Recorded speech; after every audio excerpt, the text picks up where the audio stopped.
Hey, it's Marko, and in this video I'm going to show you how to fix battery draining on Fire TV Cube remote.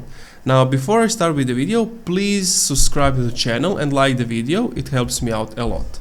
So basically what you need to do is you need to do the following. So first, check software updates from the device settings.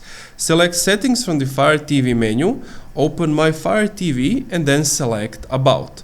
Select check for updates. If an update is available, it downloads automatically. After the download is complete, select install system update. Once it's updated, that should fix the problem. Another way to do is unplug your Fire TV from the power supply and HDMI input, then wait 60 seconds. Press and hold the left button, menu button, back button at the same time and hold them for 12 seconds.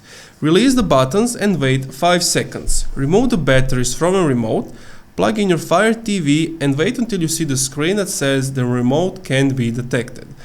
Put the batteries back in your remote, press home button. When the LED indicator blinks blue, your remote is paired successfully. If it's not paired, press the home button for 10 seconds. And that's it. Thank you for watching this video. If you enjoyed, leave a like, comment, subscribe.